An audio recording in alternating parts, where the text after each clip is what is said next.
عدة فرص للحلول السياسية، وهناك الفرصة الأكبر وهي بأيدينا نحن الشرعية وجميع فصائل المجتمع اليمني من قبائل وأحزاب وكذلك نخب سياسية وغيره، وهو أن نتحد جميعا في صف واحد مثلما أعطينا أمل للشعب بعد مخرجات مؤتمر الحوار في الرياض.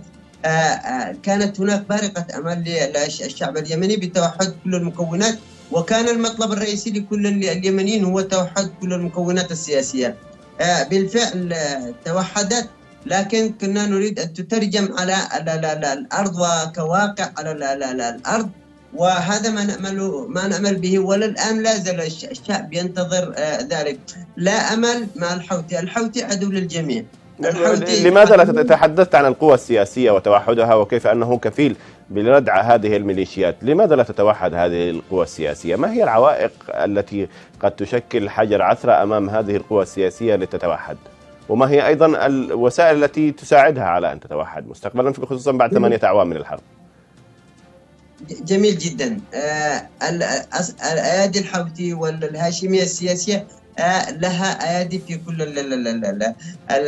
سواء في الشرعية أو في غيره، وهي التي تبث كل الإشاعات وتبث كل الفرقات، وهي تحيي الضغائن والأحقاد الماضية لهذا الجيل. كذلك لها يد، وكذلك المشاحنات وغيره من التي حدث قبل، وكذلك ما أحدثته الحرب وما أحدثته ثورة 2011 وغيره هي التي جعلت التباعد السياسي نوعا ما. لكن الحوثي أثبت، وكذلك إذا كان نقول له من حسنات هو أنه استطاع أن يضرب كل المكونات السياسية من كل الأحزاب بما فيهم من تعاون معه الجميع، على أنه أثبت لهم أننا عدو للجميع، أنا صاحب مشروع يختلعكم جميعا.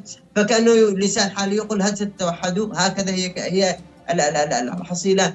الأحزاب السياسية يعني لماذا لا تتوحدوا في ظل في المرحلة هذه وبعد 8 سنوات من الحرب، بعد أن ضحى الشعب؟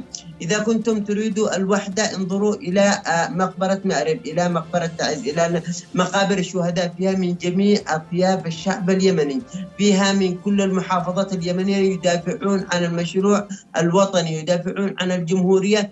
أعتقد بعد 8 سنوات صار معيب عليكم. إذا كان لكم أن تريدوا أن تكفروا خطاياكم عن ما مضى من الحراك السياسي، فهو أن تتوحدوا ضد ميليشيا الحوثي، تنوها وبعدها تصارعوا على صناديق الاقتراع.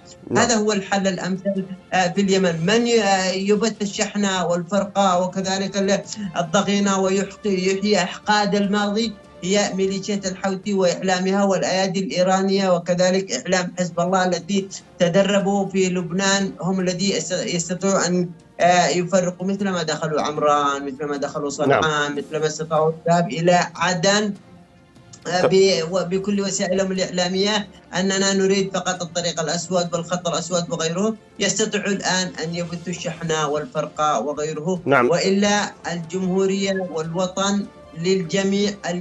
الشعب ينادي، الشعب والله أنه منتظر فقط بارقة أمل أو شيء يتحرك به الشرعية.